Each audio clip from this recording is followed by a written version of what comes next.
Welcome to Kasao, Mukono district in central Uganda. Here, Mariam Nabatanzi is like any other woman if you walked past her. But get to her home and you may be forgiven for thinking this is the boarding section of a school. Nabatanzi is 39 years old and has mothered 44 children already. 38 are alive today. You heard right, 44 children, all delivered normally.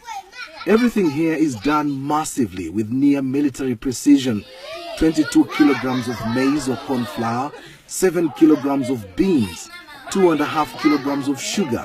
That's the daily feed for this humongous family. I lost count of how many breads they ate. I'm in the middle of a huge operation, feeding operation. It's like a military operation.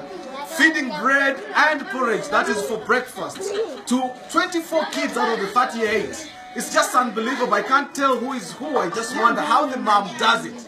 They've just finished now, just been serving bread and porridge, and some guys were coming back for a second take. Their mom could recognize and say, you just come for a double, but some would actually get away with it. It's quite an interesting, extraordinary family, I should say. Question is, how did this all begin for Nabatanzi? First, she was married off too young, aged 13, and started having children immediately. In my heart, I wish to have 6 children. I gave birth 4 times, and on each occasion, I had twins. 8 children were more than what I had bargained for. I went to hospital to ask the doctors to stop me from having babies. The doctors carried out tests and said it would be risking my life if they stopped me. I was too fertile to stop. I went back home and conceived quintuplets. 5 children at once and then 2 times more. With 23 kids, I thought it was too much and I went back to hospital, but the doctors said they couldn't stop me without risking death. I was pretty healthy, having natural births. Gynecologists say it's possible to be this fertile, although not commonplace. But once you have these many children, my question then is, how hard is it to name these children? We both break into a bout of laughter. We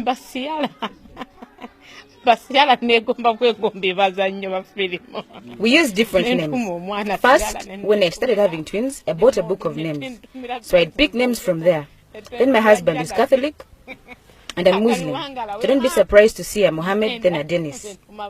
We'd pick from each side. Then we looked for ancestral names. When the numbers got bigger, I began picking names of my favorite movies, especially Nollywood. I've got Ciara's, Precious Ozokwa, Desmond Elliot, Genevieve Naji, and so on. When you hear this kind of story, you must be wondering where the man responsible for all this procreation is. Well, when I posed this question, Mariam's lead face suddenly turned sad. I have had to put up with a lot. He's tortured me so much. He abused me, beat me up sometimes, and threatened to kill me once. He pays no school fees, nor does he even know what we survive on. Unashamedly, he comes and eats what he didn't leave home. He's not part of these children's lives. Where we are now, I bought with my own money and from doing little jobs here and there. He was in utter shock to learn I bought and built this place. Her biggest challenge is looking after these children with an absentee father, foremost of which is school fees and feeding the children. 14 of her children are in primary school, where she has to pay more than 5 million shillings in school dues per term. This is equivalent to around $1,500. Another 10 children are in secondary school. Some have been forced to drop out of school as the bill spirals out of control. Her dream is to educate all her children so that they may get a better life, not like what she's been through. To fund all this, she learned many skills including cake making, bricklaying, decorations, tailoring, cooking, and herbal medicine. She hates having to beg.